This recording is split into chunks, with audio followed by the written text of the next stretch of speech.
जीवन विद्या मिशनच्या माध्यमातून प्रल्हाद दादांनी अनेक आयुष्य सुखी केली आहेत. आदरणीय श्री प्रल्हाद वामनराव पै हे जीवन विद्या मिशनचे आजीव विश्वस्त तसेच सद्गुरू श्री वामनराव पै यांचे सुपुत्र व सतशिष्य आहेत. प्रल्हाद पै हे IIT पवई इथून BTech असून सर जमनालाल बजाज या नामांकित शिक्षण संस्थेतून त्यांनी मास्टर्स इन ॲडमिनिस्ट्रेटिव्ह मॅनेजमेंट व जपान येथून टोटल क्वालिटी मॅनेजमेंट हे शिक्षण घेतले आहे. 1985 पासून जीवन विद्या मिशन मधील कार्यात विश्वस्त व संस्थापकीय भूमिकेतून सक्रिय सहभाग घेत जीवन विद्या सगळ्यांपर्यंत पोहोचवण्याचा प्रयत्न करत आहेत. प्रल्हाद पै हे आंतरराष्ट्रीय कीर्तीचे व्याख्याते, आध्यात्मिक प्रवर्तक, समूह प्रदेश व माइंड ट्रान्सफॉर्मेशन तज्ज्ञ आहेत. प्रल्हाद पै हे देश विदेशातील लोकांना कॉन्फरन्स कॉल, कोर्सेस, व्याख्याने, वेबिनार्स, प्रवचने याद्वारे मार्गदर्शन करत त्यांच्या जीवनात क्रांती घडवत असतात. नमस्कार दादा, लोकमत भक्तीमध्ये तुमचे खूप स्वागत आहे. नमस्कार. आज आपण जीवन जगण्याची सुंदर कला या विषयावर तुमचं मार्गदर्शन घेणार आहोत. जीवन विद्या मिशन ह्या माध्यमातून आपण आपले जीवन सोपे आणि सुखी कसे करू शकतो? जीवन विद्या मिशन आहे ना, ही संस्था जी सद्गुरू श्री वामनराव पैंनी निर्माण केली, त्याचं प्रमुख कारण होतं की जीवन विद्या जी फिलॉसॉफी जी आहे, जी सद्गुरूंनी निर्माण केली, ही फिलॉसॉफी, हे तत्त्वज्ञान लहान मुलापासून ते मोठ्या लोकांपर्यंत सर्वांना ते मिळावं आणि प्रत्येकाचं आयुष्य सुखी आणि समृद्ध व्हावं, ह्या दृष्टीने ही फिलॉसॉफी निर्माण केली. आता तुम्ही विचाराल की फिलॉसॉफी वेगळी निर्माण करण्याची गरज काय होती? आतापर्यंत एवढं आपल्याकडे ज्ञान आहे पूर्वीपासून आलेलं, म्हणजे उपनिषदापासून ते सगळीकडे आलेलं ज्ञान भरपूर आहे. पण सद्गुरूंनी जीवन विद्या नाव मुद्दाम दिलं कारण ही जीवन जगण्यासाठी आहे. काय होतं, अध्यात्म म्हटलं की लोकांना त्याच्याबद्दल काय म्हणतात, अडी असते म्हणा, किंवा त्याच्यामधून लांब पळतात. तरुण मुलं तर लांबच पळतात, ते आपल्यासाठी नाही म्हणतात, बरोबर. म्हणून सद्गुरूंनी जीवन विद्या निर्माण केली, म्हणजे जीवन जगायचं कसं ही कला शिकवण्यासाठी. आणि ही जीवन विद्या ही नुसती कला पण नाही, तर हे सायन्स पण आहे. कला काय आहे, कारण तुम्हाला ती कला अवगत करायला लागते. आणि सायन्स कारण त्याचा जो बेस आहे तो निसर्ग नियमावर अधिष्ठित आहे. म्हणजे निसर्ग नियम हे कसे असतात, परमनंट असतात, ते आपण बदलू शकत नाही कोणी. त्यामुळे निसर्ग नियमाप्रमाणे आपण जर जीवन जगलो तर आपलं जीवन सोपं होतं, सुखी होतं, समृद्ध होतं, आनंदी होतं, सगळं काही होऊ शकतं. म्हणून सद्गुरूंनी हे जीवनविद्या तत्त्वज्ञान निर्माण केलं. म्हणून आम्ही म्हणतो Jeevanvidya is a science of life and art of harmonious living. मग आता आपण हे जेव्हा आपल्याला समजतंय की इट्स अन आर्ट, तर नक्की आनंदी जीवनासाठी काय आवश्यक असते? त्याच्या अगोदर एक गोष्ट सांगतो तुम्हाला. अशी एक प्रॉवर्ब आहे, चिनी प्रॉवर्ब म्हणतात, कुठली असू दे. त्या प्रॉवर्बमध्ये असं म्हटलं आहे की तुमच्याकडे जर 2 पैसे असतील तर एका पैशातनं अन्न घ्या आणि एका पैशातनं फूल घ्या. अन्न तुमचं जगायला तुम्हाला मदत करेल, अन्नाने आपण जगतो ना, तर अन्न जगायला मदत करेल, आणि फूल तुम्हाला जगायचं कसं हे शिकवेल. आता फूल काय शिकवतो आपल्याला की ते सतत लोकांना सुगंध देत असतं. सुगंधाचा अर्थच आनंद द्यायचा, कळलं ना. सुगंध याचा अर्थ लोकांना आनंद द्यायचा. म्हणून तुम्ही म्हणता आनंदी जीवनासाठी काय करायचं, तर लोकांना आनंद देत राहायचं. आता तुम्ही विचार, आनंद कसा द्यायचा? आमच्याकडे आम्हीच तर अनहॅपी आहोत, आमच्याकडे दुःख भरलंय, आम्ही आनंद द्यायचा कसा? हा प्रश्न तुम्हाला पडला असेल ना, सगळ्यांना पडणारा, की आनंद देणं म्हणणं सोपं आहे, पण कसा द्यायचा? त्याच्यासाठी सद्गुरूंनी साधा मार्ग सांगितला. आनंद द्यायचा म्हणजे काय, तुम्ही जे काही करता त्याच्यातनं तुम्हाला आनंद देता येतो. तुमची इच्छा, तुम्ही सतत इच्छा करत असता, तुम्ही सतत विचार करत असता, चिंतन करत असता, सतत उच्चार करत असता, म्हणजे बोलत असता, आणि सतत काहीतरी करत असता, बरोबर. म्हणजे इच्छा, विचार, उच्चार आणि आचार हे आपण सतत करत असतो. संबंधी होत, मग ते कॉर्पोरेट लाईफ असू दे, फॅमिली लाईफ असू दे, कुठलंही लाईफ असू दे, हे 4 गोष्टी चालू असतात. मग ह्या 4ही गोष्टींना तू कसं आनंद देऊ शकतो, हे जर आपण ठरवलं द्यायचं तर देऊ शकतो. आता इच्छा, आपण इच्छा काय करतो, याची वाट लागू दे, याचं वाटोळ होऊ दे, म्हणजे सगळेच तुम्ही आम्ही करत नसू, जनरली दुसऱ्यांचं भलं व्हावं अशी इच्छा काही कोणी करत नाही. माझं भलं व्हावं हा सगळ्यांचा मेन फोकस असतो. हा सगळा आपल्यावर असतो. बरोबर. दुसऱ्यांवर आपण जास्त विचार करत नाही किंवा दुसऱ्यांचं मनापासून भलं व्हावं असं सुद्धा म्हणत नाही. मग सद्गुरू काय म्हणतात की तुम्ही इच्छा अशी करा की सर्वांचं भलं होते. म्हणजे आता मी तुमच्याकडे बघितलं की मला असं वाटलं पाहिजे की यांचं भलं होते, यांची भरभराट होते, असं माझ्या मनात आलं पाहिजे. आता ही इच्छा म्हणजे माझा आनंद देणं आहे तुम्हाला खरं म्हणजे. कळलं ना? मी इच्छाने तुम्हाला आनंद देऊ शकतो, माझ्या विचाराने देऊ शकतो. बरोबर. उच्चार आपण सतत लोकांची निंदा, गॉसिपिंग ह्या करण्यामध्ये आपण बसलेलो असतो. मग त्याच्याऐवजी आपण लोकांचं कौतुक केलं, लोकांबद्दल 2 चांगले शब्द बोललं तर काय वाईट आहे. पण आपल्याला ती सवय नाही आहे. म्हणून आनंद आपण उच्चारातनं पण देऊ शकतो, नंतर आचारातनं देऊ शकतो. आता जे तुम्ही काम करता त्याच्यातनं तुम्ही लोकांना आनंद देत असता हे तुम्हाला माहीत नाही आहे. तुम्ही जे काम करताय ना आता त्याच्यातनं तुम्ही लोकांना आनंद देताय. कसे देताय? लोकांपर्यंत तुम्ही ज्ञान पोचवताय. नवीन नवीन चांगले जे व्यक्ती आहेत त्यांच्याशी तुम्ही बोलून तुम्ही लोकांपर्यंत ज्ञान पोचवताय. ज्ञान म्हणजेच आनंद, लक्षात ठेवायचं.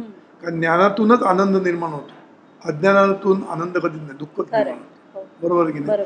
म्हणजे तुम्ही हे सबंधच काम करतायत ना, हे तुम्ही जर मनापासून केलं, चांगलं केलं, बेस्ट म्हणजे आपल्या कॅपॅबिलिटीच्या पेक्षा जास्त चांगलं केलं तर तुम्ही लोकांना आनंद दिला असं झालं. आता हे प्रत्येकाला करता येतं. प्रत्येकजण जे काम करतोय त्यांनी कामातून त्यांनी जर क्वालिटी बेस्ट ठेवली, कोणी सर्व्हिस चांगली दिली, हे सगळ्यातनं तुम्ही लोकांना आनंद देऊ शकता. बरोबर की नाही? तुम्हाला सांगा, तुम्हाला एखादी सर्व्हिस चांगली दिली, बरं वाटतं की नाही तुम्हाला? मग तो आनंद दिल्यासारखाच आहे. म्हणून आयुष्यामध्ये आपण आनंद देण्यासाठीच जगलं पाहिजे. फुलासारखं सतत सुगंध द्यायचा. फुल काय मागत नाही तुमच्याकडे, मागतं ते फक्त तुम्हाला देत असतं. तसं आपण आपल्या इच्छा, विचार, उच्चार आणि आचारातनं जर आनंद देत राहिलो तर तुम्हाला आनंद तुमच्याकडे बुमरँगहून परत येईल. कारण कर्मसिद्धांत तेच सांगतो ना, तुम्ही जी काही क्रिया कराल त्याची प्रतिक्रिया मिळणार. त्यामुळे तुम्ही दुसऱ्यांना आनंद दिला की दुसरे तुम्हाला आनंद देणारच आणि तुमचं आयुष्य आनंदी व्हायला लागेल. इतकं सोपं आहे. पण सोपं असलं तरी सोपं नाही. पण कारण आपल्याला त्याच्यामध्ये, म्हणून ज्ञानातूनच हे सगळ्या गोष्टी शक्य आहेत. मला लोक म्हणतात कसं शक्य आहे? मी तुम्हाला एकदा सांगितलं की तुम्ही असं केल्याने तुम्हाला फायदा आहे. शेवटी everybody is going for his on benefit. What is in it for me असं म्हणतो ना. प्रत्येकाला त्याच्यामध्ये काय मला मिळणार हे बघतो की नाही. मग त्याला जर त्याच्यातनं परत आनंद मिळणार असेल आणि तो आनंद लुटणार असेल, लोकांना आनंद देत देत आनंद लुटणार असेल, रिलेशन चांगली होणार असतील लोकांबरोबर, तर काय वाईट आहे? जीवन सोपं होणार नाही का? सहज होण्यासारखं आहे. आणि हे प्रॅक्टिकल आहे, असं नाही की समथिंग इम्प्रॅक्टिकल आम्ही सांगतो असं नाही. हे सगळं शक्य आहे. फक्त आपलं ठरवलं पाहिजे आणि अट्टहासाने केलं पाहिजे. बरोबर. आता एवढं छान आपलं मार्गदर्शन आहे, तर तुम्ही काय सांगाल की प्रत्येकाने आपल्या आयुष्यात ह्या सगळ्या विचारांची सुरुवात कधी करायला पाहिजे? म्हणजे right time to adopt this qualities. Right time म्हणजे गर्भापासून. वा. आणि ते आम्ही गर्भापासून द्यायला सुरुवात करतो. म्हणजे गर्भसंस्कार म्हणजे मूल गर्भामध्ये असल्यापासून आम्ही त्याला संस्कार द्यायला सुरुवात करतो. म्हणून आमच्याकडे गर्भसंस्कार म्हणून कोर्स आहे. त्याच्यामध्ये आम्ही सगळं शिकवतो. तुम्ही काय केलं पाहिजे, तुमचे विचार तुम्ही जर बदलले, आईने जर आपले विचार बदलले तर त्याचा परिणाम आपल्या मुलांवर होतो. हे तुम्हाला माहिती आहे ना. कारण आपल्या विचारांचा परिणाम आपल्या शरीरावर होतो, कळलं? आणि तोच परिणाम आपल्या मुलावर पण होतो. म्हणून गर्भापासून जर तुम्ही संस्कार द्यायला सुरुवात केली, मग काय होईल? लहानपणापासून त्याची ही वृत्ती बनून जाईल, त्याचा हा माइंडसेट बनून जाईल. नवीन त्याला करायला लागणार नाही. जेवढं उशीर होतो तेवढं ते माइंड कंडिशन झालेलं असतं. आता तरुण मुलं यांची माइंड कंडिशन झालेली आहे, त्यांना बदलायचं कठीण जातं.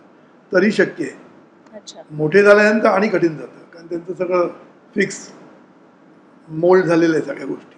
मग ते लगेच बदलत नाहीत मोठी माणसं. म्हणून जितक्या लवकर देऊ तितका फायदा त्यांना लवकर, कळलं? आणि त्यांच्या पुढे संपूर्ण आयुष्य आहे ना. समजा आता 70 वर्षाचा आहे माणूस, त्याच्या पुढे आयुष्य किती आहे? असेल ते बोनस, हो बरोबर. हो पण एखादा 10 वर्षाचा मुलगा आहे, 5 वर्षाचा मुलगा आहे, त्याच्या पुढे संपूर्ण आयुष्य बरेच पडलेलं आहे हो खरं आणि संपूर्ण आयुष्य तो आनंदी, समृद्ध, यशस्वी आणि विदाउट स्ट्रेस घालू शकतो. तर ते हे सगळं ज्ञान जितक्या लवकर मिळेल तितकं मिळालं पाहिजे. हो. सो म्हणजे समज गर्भसंस्कार समज एका आईने घेतले नाहीयेत पण तरी त्या मुलाला कधीही ह्या आपल्या आयुष्यात कधीही तो जेवढं लवकर घेईल तेवढं तेवढं जास्त चांगलं. पण चांगलं. ह्याचा अर्थ नंतर घेऊन ये असं नाही. खरं आता आहे. आम्ही विद्यार्थ्यांना मार्गदर्शन करतो, युवकांना करतो, हम्म. कौटुंबिक सौख्य म्हणून करतो आम्ही. म्हणजे कुटुंबामध्ये आज जे प्रॉब्लेम्स आहेत, हो खरं नवरा आहे. बायकोचं पटत नाही, सासू सुनेचं पटत नाही, हो. ह्याचं पण आम्ही मार्गदर्शन करतो. त्यामुळे फॅमिली लाईफ सुद्धा चांगलं होतं. हम्म. वृद्धांना पण आम्ही मार्गदर्शन करतो. आता सिनियर सिटीजन हम्म. ते लोकांना घरात नको असतात कारण त्यांचं वागणं बरोबर नसतं. मग त्यांना आम्ही सिनियर सिटीजनला मग शिकवतो की कसं वागायचं, घरामध्ये कसं वागलं पाहिजे हे आम्ही शिकवतो, जेणेकरून त्यांचं उर्वरित आयुष्य ते चांगलं जाईल, वृद्धाश्रमात जायला लागणार नाही. कळलं की नाही. आता जेव्हा आपण बघतो इकडे तिकडे सगळीकडे घरात खूप स्ट्रेस असतो, ताणतणाव असतो, तर संसार म्हणजे संसार म्हटलं की ह्या सगळ्या गोष्टी आल्या असं आपण ऐकतोच. मग ह्या सगळ्यामध्ये संसारात आपण कसा संयम ठेवू शकतो ह्या आपल्या मार्गदर्शनातून? संयम हा शब्द खूप महत्त्वाचा आहे. आयुष्यामध्ये संयम सुटला की सगळे प्रॉब्लेम निर्माण होतात. म्हणून त्याच्यासाठी साधना लागते. साधना म्हणजे डोळे मिटून बसण्यासाठी मी सांगत नाही. साधना म्हणजे प्रॅक्टिस. साधा अर्थ आपल्या रोजच्या जीवनातला म्हणजे प्रॅक्टिस. मग आता ही प्रॅक्टिस कशी करायची? पेशन्स म्हणजे कशामुळे आपण रिॲक्ट होतो इमिजिएटली. तुम्ही मला काय बोलला तर संपण्याच्या अगोदर मी रिॲक्ट होतो, ऐकून पण घेत नाही, बरोबर. मग हे जे रिॲक्शन असते ना ती स्पॉन्टेनियस असते आणि ती चुकीची होते. कारण विचार न करता न ऐकता आपण घेतलेली रिॲक्शन ही चुकीची असू शकते. कळलं. पण हेच जर आपण थांबलो, संपूर्ण तिचं ऐकून घेतलं आणि मग रिस्पॉन्स दिला तर काय होईल? संपूर्ण ऐकल्यामुळे, नीट ऐकल्यामुळे आपल्याला त्याला काय म्हणायचं आहे, तिचा हेतू काय, तिचा भाव काय, हे सगळं जर आपल्याला कळलं तर आपला रिस्पॉन्स प्रॉपर होईल. आणि जेव्हा वेळ असतो ना मधला तेव्हा आपला रिस्पॉन्स चांगला होतो. तुम्ही विचार करा, आपण कधी कधी आहे ना ईमेल आला कोणाचा, एखादा रूड ईमेल मला आला तर मला लगेच लागते आपण त्याला बरोबर फायरिंग करूया. पण थोडा वेळ थांबला की आपल्याला काय वाटतं, जाऊन दे ना, असं वाटतं की नाही. त्यामुळे हा पॉज आहे ना मधला खूप महत्वाचा आहे. म्हणून रिॲक्ट न होता रिस्पॉन्ड करायला सुरुवात करायची असेल तर ही प्रॅक्टिस लागणार. मग या प्रॅक्टिससाठी पहिलं काय करायचं? लिसनिंग. आज आपण लिसनिंग कमी असतं, आपण अर्धवट ऐकतो आणि त्याच्यावर आपण रिॲक्ट करतो. आज तुम्ही टी व्हीवर सुद्धा चर्चा बघता ना, तुम्ही चर्चा चालते का? एक दुसऱ्यांचं ऐकत नाही, दुसऱ्या तिसऱ्याचं ऐकत नाही, सगळे बोलत असतात. कोणी ऐकायच्या मनस्थितीत नसतो, ऐकून उत्तर कोण देत नाही, अर्धवट बोलून त्याला मध्ये करतात. त्यामुळे ती चर्चा निष्फळ असते, बरोबर की नाही. मग तेच आपण जर चर्चा करताना आपल्या लाईफमध्ये आपण संपूर्ण ऐकून घेतलं, नो रिॲक्शन, संपूर्ण ऐकल्यानंतर आपण त्याला रिॲक्शन जर दिली, त्याला रिस्पॉन्ड करू आपण नीट, आणि त्याच्यातनं तुमचा संयम वाढत जाईल. रिॲक्शन देणे म्हणजे संयम नाही, कळलं. आणि रिस्पॉन्ड म्हणजे तुमचा संयम आहे. म्हणून ह्याच्यासाठी पहिली स्टेप म्हणजे लिसनिंग. ॲक्टिव्ह लिसनिंग ज्याला म्हणतो आपण, की पूर्णपणे ऐकायचं, पूर्णपणे, नुसतं कानाने नाही. तुम्हाला माहिती आहे ना, आपण नुसते कानाने ऐकत नाही, डोळ्याने ऐकतो, सगळ्याने ऐकतो. तुमच्या डोळ्यातनं मला कळतं की तुम्ही लक्ष आहे की नाही माझ्याकडे, किंवा तुमच्या हावभावामधनं मला कळतं की तुम्ही हॅपी आहात की तुम्ही कंटाळलेले आहेत माझ्या बोलण्याला. या सगळ्या गोष्टी तुमच्या बॉडी लँग्वेजमधनं कळतात.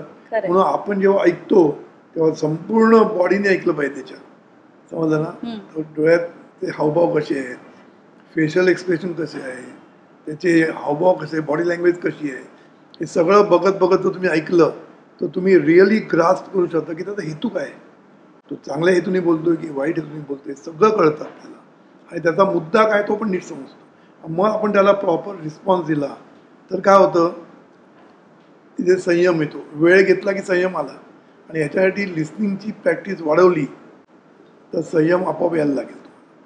संयम करण्यासाठी दुसरी एक मेथड आहे, ती म्हणजे पेशन्स. त्याला म्हणतो ना, पेशन्सचे पिरियड ठरवायचे की ओके, आज मी अर्धा तास रिॲक्ट होणार नाही कोणावरही, तोंड बंद करून राहील, मी कोणालाही रिॲक्ट होणार नाही, असं ठरवायचं की आज अर्धा तास मी कोणाला रिॲक्ट. मग तो टाईम वाढवत जायचा. 1 तास 2 तास 4 तास मी कोणालाही रिॲक्ट होणार नाही किंवा संयम मी बाळगीन, पेशन्स ठेवीन. असं करायचं 1 दिवस. जसं आपण उपास करतो की नाही, उपास करतो म्हणजे संयमच आहे ना. खायला भूक लागलेली तर मग खात नाही आपण, बरोबर. डाएट फॉलो करतो तिथं संयम आहे ना. आपल्याला जे पाहिजे त्याच्यावर आपण संयम करतो की नाही. तसं बोलायची इच्छा खूप असते, रिॲक्ट व्हायची इच्छा असते. मग तिथे कुठे ते संयम ठेवायचा पिरियड ठेवायचे. याला मी पेशन्स पिरियड म्हणतो. म्हणजे 1 दिवस जमलं तुम्हाला तर हळूहळू जास्त वेळ जमायला लागेल. याला प्रॅक्टिस म्हणतात ना. ही सगळी प्रॅक्टिस केली की संयम वाढत जातो आणि ह्याच्यातनं खूप फायदे होतात. म्हणजे तुम्ही चुकीचे रिॲक्ट केल्यामुळे वादविवाद वाढतात, भांडणं होतात, गैरसमज होतात. हे सगळी तुम्हाला टाळू शकतात जर तुमच्याकडे संयम असेल तुम्हाला ना. त्यामुळे संयम कसा दूर करावा याचे 2 मी मेथड सांगितले. तर आता हे संयमाचं जे तुम्ही सांगितलं त्याच्यात मला एक लक्षात आलं की जे शॉर्ट टेम्पर्ड लोक असतात ना त्यांच्यासाठी ही खूप महत्त्वाची तुमची टिप आहे. आणि एखाद्या व्यक्तीचं दुसऱ्या व्यक्तीशी पटत नाही, जॉईंट फॅमिली आहे, तर त्यांनाही खूप चांगली टिप आहे. सगळ्यांना फायदेशीर आहे. कॉर्पोरेट मध्ये सुद्धा हो तुम्ही गैरसमज सगळे ह्यानीच होतात. हो नीट ऐकून न घेतल्यामुळे सगळे गैरसमज आहेत. हो आणि आपण ऐकतो ना, अर्धवट ऐकतो, अर्धवट रिस्पॉन्ड करतो, त्याच्यातनं गैरसमज वाढत जातो. खरं आणि खरं म्हणजे सर्व दुःख, सर्व समस्या त्या गैरसमजातून निर्माण होतात. कळलं ना. बरोबर. म्हणून गैरसमज टाळणं हे सगळ्यात महत्त्वाचं असतं आयुष्यामध्ये. सो म्हणजे गैरसमज न तयार व्हावे, एकमेकांचे संबंध व्यवस्थित राहावे, कलिग्स असू दे, फॅमिली मेंबर असू दे किंवा कोणी असू दे, त्यासाठी आपल्याला संयम फार महत्त्वाचा आहे. आता आपल्याला जसं हळूहळू सगळं कळतंय की नक्की जीवनविद्या मिशनचं काय पॉईंट्स आहेत जे आपल्याला मानवी आयुष्याला जे काही प्रॉब्लेम्स येतात त्याच्यामध्ये कसं नियंत्रण आपल्या विचारांमध्ये येऊ. तर तुम्ही मला कसं सांगाल की आपल्या विचारांमध्ये नक्की कसं आपल्याला बदल येऊ शकतात. म्हणजे असं समजतं की आपल्याला चांगलं वागायचं आहे, हे प्रत्येकाला सगळेजण सांगतात, पण नक्की चांगलं कसं वागायचं आहे किंवा नक्की काय करायला पाहिजे हे काय सांगाल. आता विचारामध्ये परिवर्तन. आता परिवर्तन शब्द आहे ना खूप महत्वाचा आहे. परिवर्तन कोणी परिवर्तन करायला तयार नसतो. मी आहे तो असा आहे, माहिती आहे तुम्हाला. बोलतात ना लोक, काय म्हणतात, मी आहे असा आहे. आहे असा आहे काय, चेंज कर ना तुला. म्हणजे परिवर्तन करायला तयार नसतो माणूस. लोकांना असं वाटतं की म्हणजे प्राईड असल्यासारखं त्याच्यात त्यांना सगळं मी आहे तसं आहे, बदल होणार. बरोबर. काही चुकीचं आहे. बदल इज कॉन्स्टंट म्हणतात ना. हा बदल कायम होतच असतो. आज किती पिढ्यामध्ये चेंजेस होत आहेत. तुम्ही जर तो बदल ऍक्सेप्ट नाही केला तर तुम्हाला त्रास होणार ना. आज 2 पिढ्यामध्ये प्रॉब्लेम काय आहे. जुनी पिढी म्हणते मीच करा, नवीन पिढी म्हणते मीच करा. त्यामुळे परिवर्तन हा जीवनाचा रूल आहे. It is a law of nature. परिवर्तन हे होणारच. मग ते आपण ऍक्सेप्ट केलं पाहिजे आणि आपल्या विचारांमध्ये परिवर्तन घडवून आणलं पाहिजे. आता विचार हे आपलेच आहेत, मन आपलंच आहे. मग परिवर्तन कोणाला करायचं आहे, आपल्यालाच. मग आता आपल्याला परिवर्तन कसं करायचं, तर पहिल्यांदा आपल्याला विचारांकडे पाहायला आलं पाहिजे. आज लोक विचार करतात हे त्यांना माहीत नसतं. तुम्ही जर चिंतन करून बघा की आपण सतत विचार करत असतो. असं म्हणतात 60,000 विचार आपल्या डोक्यात मनामध्ये दिवसाला येतात. आता तुम्हाला 60,000 विचार मनाला येतो याचं कोणाला भान पण नसतं, याची कोणाला जाणीव पण नसते. विचार येत असतात, जात असतात, नवीन येत असतात, कोणाला त्याची पडलेली नाही. आणि विचारातनं जे काही होतं, मग उच्चार होतात, आचार होतात, ते चालू आहे आपलं. म्हणजे आपलं जीवन आपलं घडतंय, आपण घडवत नाही आहे. विचार येत आहेत, आपण नाही आणत विचार. हे विचार कसे येत आहेत, आपल्या सवयी स्वभावाप्रमाणे येत जात आहेत. मग ह्याच्या विचारांकडे पाहायला शिकलं पाहिजे. म्हणजे कुठले विचार मी करतोय याचं भान आपल्याला पाहिजे. ही पहिली प्रॅक्टिस आहे. म्हणून आम्ही सांगतो विचारांना पाहायला शिका. नंतर काय, विचारांना ओळखायला शिका. हे विचार कसे आहेत, चुकीचे आहेत, आपल्याला प्रेरणादायी आहेत की आपल्याला दुःख देणारे आहेत की आपली चिंता वाढवणारे आहेत. मग हे विचार आपण ओळखले की त्याच्यामध्ये बदल करायचे आपल्याला. 3 स्टेपमध्ये सांगितलं. मग विचार ओळखण्याची प्रॅक्टिस लागते. कारण सतत आपण जेव्हा विचार करतो मध्ये मध्ये आपण लक्ष ठेवायचं, मी काय विचार करतोय, कळतं आपल्याला ना. आणि मी एवढी चिंता करतोय, म्हणजे विचार चिंतेचे चालू आहेत. मग त्याच्यावर लगेच आपण बदल घडवून आणले पाहिजे. ओळखलं आपण की हे निगेटिव्ह आहेत. निगेटिव्ह विचार म्हणजे काय, चिंता, काळजी सतत करत असतो. सतत आपण करत असतो. हम्म. कळलं ना? हा. आपण काम करताना सुद्धा रिझल्ट चांगला मिळेल की नाही, लोक बघतील की नाही, असं सतत चिंता करायची. हा. पण ही चिंता बाजूला ठेवून पॉझिटिव्ह विचार करायला सुरुवात करायची. म्हणून ह्याला रिप्लेसमेंट करायला लागतं. म्हणून विचार परिवर्तन हे 3 स्टेपमध्ये करायला लागतं. पहिलं विचार पहा, पाहिल्यानंतर त्याला ओळखता येतं आपल्याला. हा. ओळखल्यानंतर आपण त्याच्यामध्ये परिवर्तन करून रिप्लेस करायचे. आता ही रिप्लेसमेंट थेरी आहे आमची. जीवनविद्या म्हणजे रिप्लेसमेंट थेरी. म्हणजे विचारामध्ये आपल्याला रिप्लेस करायचे. निगेटिव्ह विचारांना पॉझिटिव्ह विचारांनी रिप्लेस करायचं. मग याच्यासाठी काय करायचं? आम्ही एक सुंदर प्रार्थना निर्माण केलेली आहे. हम्म. तुम्ही ऐकली असेल. हम्म. ती खूप फेमस आहे आता. हो. हे ईश्वरा, सर्वांना चांगली बुद्धी दे, आरोग्य दे, सर्वांना सुखात, आनंदात, ऐश्वर्यात ठेव, सर्वांचं भलं कर, कल्याण कर, रक्षण कर, आणि तुझे गोड नाम मुखात अखंड राहू दे. या 4 ओळी आहेत ना. या 4 ओळीमध्ये नुसते पॉझिटिव्ह विचार नाही आहे, सुपर पॉझिटिव्ह विचार आहेत. तुम्ही म्हणा याच्यात फरक काय? फरक आहे. पॉझिटिव्ह विचार म्हणजे माझं भलं होऊ दे हा पॉझिटिव्ह, सर्वांचं भलं होऊ दे हा सुपर पॉझिटिव्ह. समजलं? म्हणून आपल्याला जेव्हा चिंता काळजी वाटते, आपले विचार जास्त चिंता काळजीच असतात. हा. संबंधित आपल्याला चिंता असते, बस मिळेल की नाही, टायमात पोचू की नाही, हे सगळे विचारच चालू असतं. हा. पार्किंग मिळेल की नाही, हे काय करायचं ते, हे चिंता आणि काळजीशिवाय आपण दुसरं काहीच करत नाही. संबंधित खरंय. मग ही चिंता काळजी करण्यापेक्षा जेव्हा आपल्याला दिसलं की आपण चिंता करतोय, त्याच्याऐवजी प्रार्थना म्हणत असायचं. काय होईल? हे विचार रिप्लेस होतील. चिंता काळजीपेक्षा सर्वांचं भलं होते, सर्वांचं कल्याण, हे विचार तुम्ही रिप्लेस करता. तुम्ही म्हणा उपयोग काय याचा? उपयोग आहे. हे रिप्लेस केल्यानंतर तुमची आपोआप व्यवस्था व्हायला लागते. अच्छा. हा. हे तुम्हाला खरं वाटणार नाही. तुम्ही नुसतं असा विचार करा की मी जिथे जाईन तिथे मला पार्किंग मिळेल. हम्म. आज मुंबईमध्ये पार्किंगचा प्रॉब्लेम आहे ना, पण तुमच्या मनात सतत पार्किंग मिळत नाही, मुंबईत पार्किंग नाही, पार्किंग नाही, असं म्हणत बसण्यापेक्षा असं म्हणायचं मी जाईन तर मला पार्किंग मिळणार. हम्म. हे करून बघा, तुम्हाला सगळीकडे पार्किंग मिळायला लागेल, ही व्यवस्था व्हायला लागेल. तुम्ही म्हणा हे कसं होतं? कसं होतं याच्यासाठी मी नंतर सांगेन. अच्छा. या सगळ्याला सायन्स आहे. असं आम्ही हवेत सांगत नाही कुठली गोष्ट, प्रत्येक गोष्टीला सायन्स आहे. अच्छा. तर ही व्यवस्था आपली होते. आणि याचा साधा नियम आहे, तुम्ही सर्वांचा विचार केला की सर्व तुमचा विचार करायला लागतं. हा साधा आहे. ॲक्शन रिॲक्शन क्रिया. तुम्ही सर्वांचा भल्याचा विचार केला की सर्व तुमच्या भल्याचा विचार करायला सुरुवात करतात. सर्व म्हणजे अननोन माणूस सुद्धा. म्हणजे तुम्ही कुठे गेला तर तुम्हाला तो पार्किंगला मदत करेल. मला तर असा अनुभव आहे की पार्किंग नसेल तर बरोबर मी पोचल्यानंतर कोणती ती गाडी बाहेर पडते आणि मला पार्किंग मिळते. हे साध्या गोष्टी सांगितल्या मी. पण आयुष्यामध्ये एवढ्या चिंता असतात. या चिंता काळजी करत बसण्यापेक्षा आता आपला मूल घरी येत नाही आहे, उशीर झाला आहे, तर आपण काय विचार करतो, अरे काय झालं नसेल ना, काय ॲक्सिडेंट आहे ना, हे विचार करून काय फायदा आहे का? त्याने उलट तुमची चिंता वाढत जाणार आणि तुम्हाला त्रास होणार. बरोबर की नाही? त्याच्याऐवजी तेव्हा सर्वांची मुलं सुखात असू दे, सर्वांची मुलं घरी सुखरूप येऊ दे, असं म्हणत राहा ना. असं म्हणण्याने तुमची चिंता काळजी दूर होईल आणि सगळं काही चांगलं होईल. कारण काहीच घडलेलं नसतं, पण आपण चिंता काळजी करत असतो. म्हणून विचारामध्ये परिवर्तन करण्याचे 3 स्टेप मी सांगितले. आणि कोणाबद्दल वाईट विचार आले, आता मला तुमच्याबद्दल वाईट विचार आले किंवा द्वेष वाटला, मत्सर वाटला, तर तो कंटिन्यू करण्यापेक्षा थांबायचं. कारण आपण विचार ओळखलेले. मग थांबून काय म्हणायचं? देवाईचं भलं कर, देवाईचं कल्याण कर, देवाईचं संसार सुखाचं कर, देवाईची भरभराट होऊ दे, असे जर विचार रिप्लेस केले तर काय होणार आहे? तुमची भरभराट होणार आहे, तुमचं भलं होणार आहे, तुमचं कल्याण होणार आहे. आता हे का होणार ते मी नंतर सांगतो. पण एक लक्षात ठेवा, तुम्ही जे बोलाल ते तुमच्या बाबतीत घडेल. तुम्ही जो विचार कराल तो तुमच्या बाबतीत घडेल. तुम्ही जे आचार कराल चांगले लोकांना मदत करण्याचे, ते पण तुमच्या बाबतीत घडायला सुरुवात होईल. हा एवढा सुंदर सिद्धांत आहे की तुम्ही विचार चांगला केला, तुमचे लोक तुमच्याकडे चांगले विचार करतील.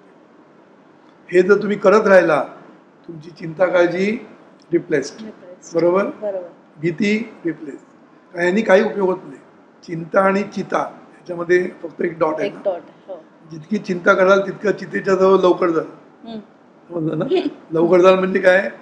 आरोग्य खराब होईल आणि लवकर तुम्ही चितेकडे जाल. म्हणून चिंता ही सगळ्यात रिस्क आहे त्यासाठी. त्याविषयी पॉझिटिव्ह विचार केल्यानंतर काय होईल, एका बाजूने आरोग्य चांगलं, तर चांगले विचार will give you good hormones. आज हार्मोन्स ते म्हणतात, हार्मोन्सच्या गोष्टी खूप बोलतात. हो तर चांगले हार्मोन्स जर सिक्रेट व्हायला पाहिजे असेल तर विचार आणि भावना चांगली पाहिजे. खरं. तर ह्या प्रार्थनेने काय होतं, विचार आणि भाव चांगला होतो, हार्मोन्स चांगले होतात, त्याच्यामुळे तुमचं आरोग्य चांगलं होतं आणि दुसऱ्यांची रिलेशन चांगली होतं. तर मी तुमच्याबद्दल चांगला विचार केला की आपोआप तुम्ही मला रिस्पॉन्ड करता. आपोआप आपोआप म्हणजे मी नंतर सांगितलं तसा वेळ येईल तसा. हे सगळं जर तुम्ही बघितलं तर चांगले विचारमध्ये परिवर्तन करण्याने सगळे फायदेच फायदे. आणि पाची बोटं म्हणतात ना घी में. घीमध्ये, तसं आहे. म्हणजे सगळ्या बाजूनी फायदा आहे.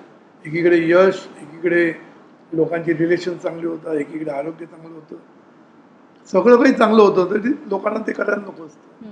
कारण का पहिली गोष्ट म्हणजे कोणी सांगतच नाही या गोष्टी.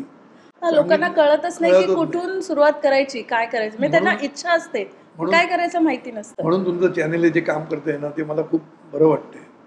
तुमची चॅनेलची भरभराट होते असं माझ्या मनात आहे. आता जसे तुम्ही म्हणालात की आमच्या चॅनलमुळे खूप म्हणजे लोकांना ह्या गोष्टीचा मार्ग, पण तुमच्यासारखे जे आहेत गुरु, जे आम्हाला ह्या विषयावर सगळ्यांना मार्गदर्शन मिळतं, तर आम्ही तर हे सांगू इच्छितो की तुमच्या मार्गदर्शनामुळे आम्ही आमच्या चॅनलमार्फत सगळ्या लोकांना मार्गदर्शन तुमचं पोचवू शकतो. त्यात आम्हाला खूप आनंद आहे.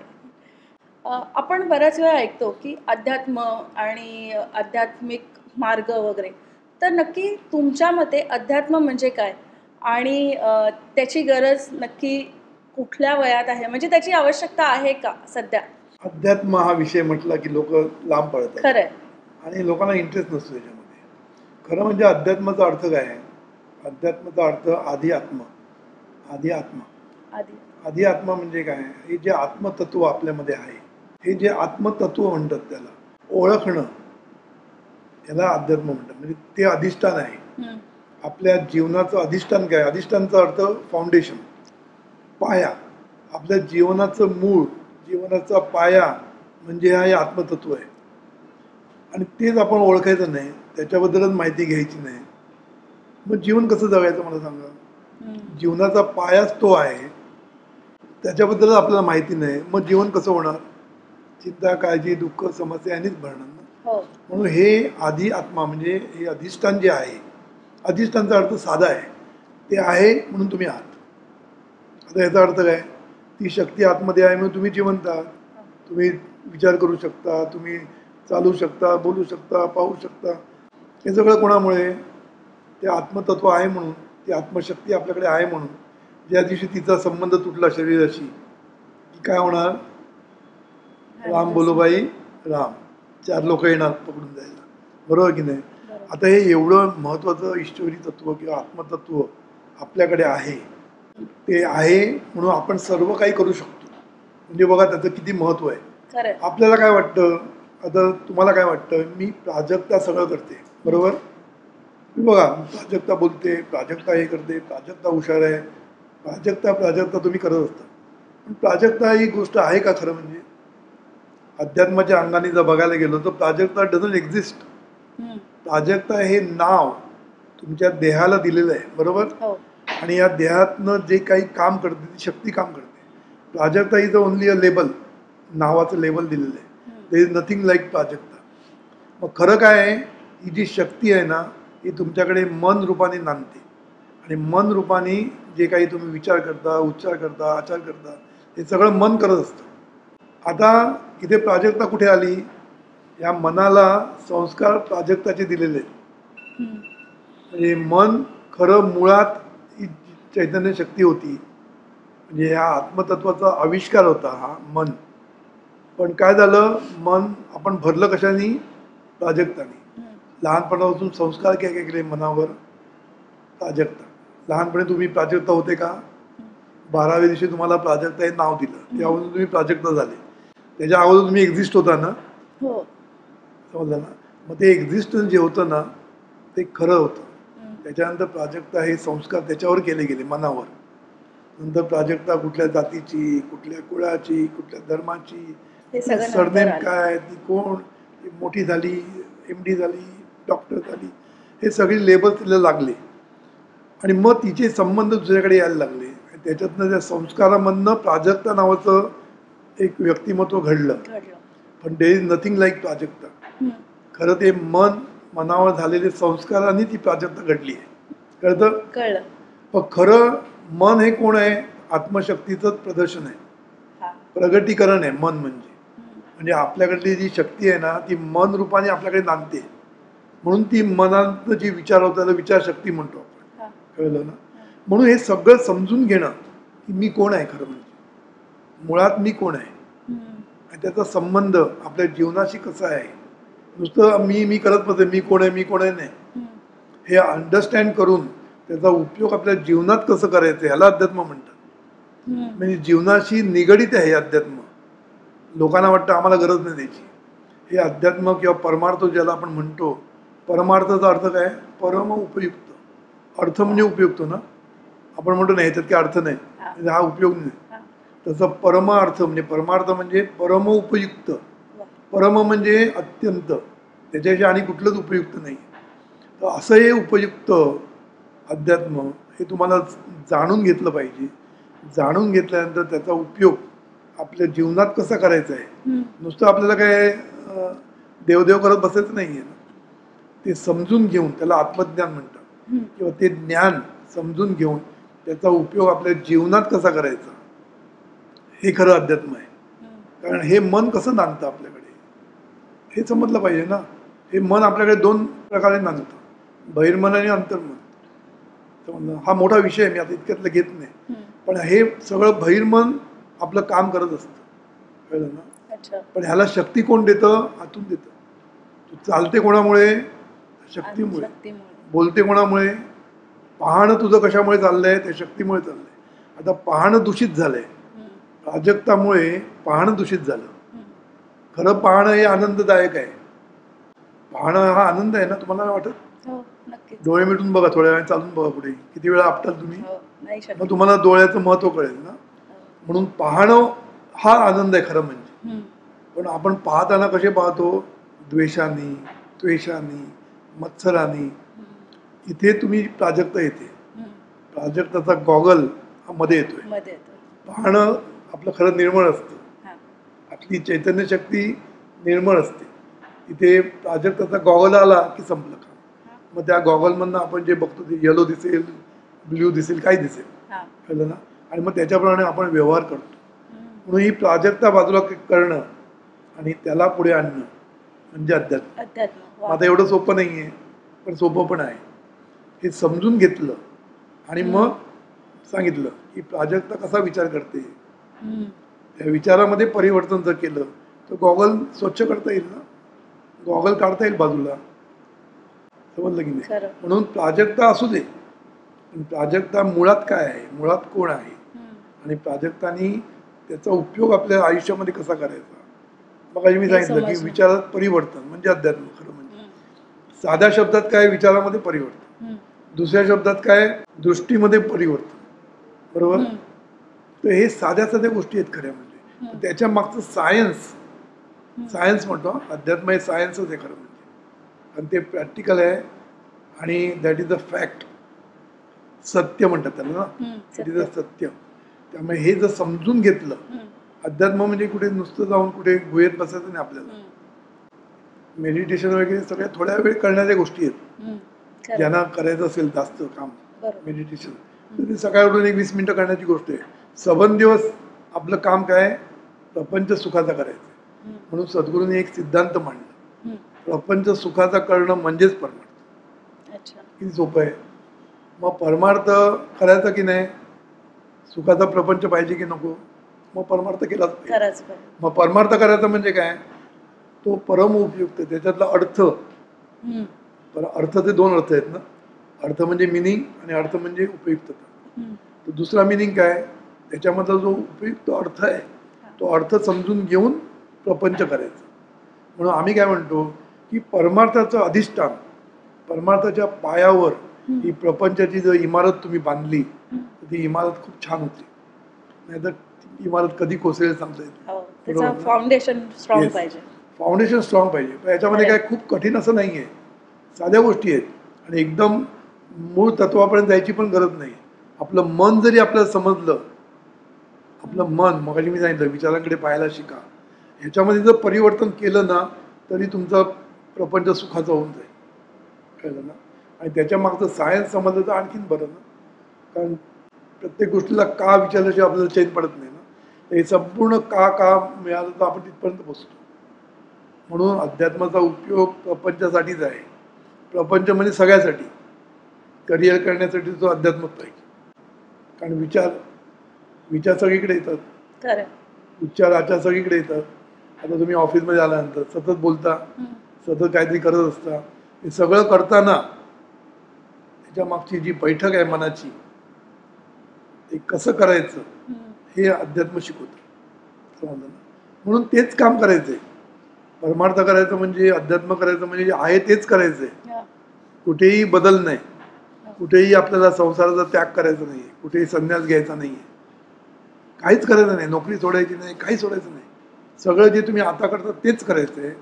पण ते करताना विचारांमध्ये बदल, दृष्टीमध्ये बदल एवढा केला की तुमचं अध्यात्म झालं.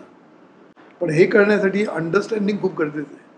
आता मी फार थोडक्यात सांगितलं, पण खरं त्याचं खूप इंटरेस्टिंग आहे ते समजून घेण्यामध्ये. प्रल्हाद दादा, तुम्ही आज आम्हाला खूप चांगलं मार्गदर्शन केलं आणि आमच्या सगळ्या प्रेक्षकांना नक्कीच हा विषय नक्की कळला असेल. अनेकांना प्रश्न असतातच की आपल्या आयुष्यात एवढे प्रॉब्लेम्स आहेत, त्यातून बाहेर कसे यावे, कोणाची इच्छा नसेल, सगळ्यांचीच असते. ह्या मार्गदर्शनातून नक्कीच त्यांना मदत झाली असेल आणि आपण असेच आम्हाला परत मार्गदर्शन कराल अशी अपेक्षा आहे. आणि थँक्यू व्हेरी मच लोकमत भक्तीवर मी पण आल्याबद्दल. कृतज्ञता व्यक्त करतो तुमची, तुमच्या टीमची, तुमच्या चॅनेलची मी खूप कृतज्ञता व्यक्त करतो. कारण तुम्ही मला संधी दिली बोलण्याची, लोकांपर्यंत माझे विचार पोहोचवण्याची मला तुम्ही संधी दिली. त्याबद्दल तुम्हाला धन्यवाद आणि कृतज्ञता. थँक्यू.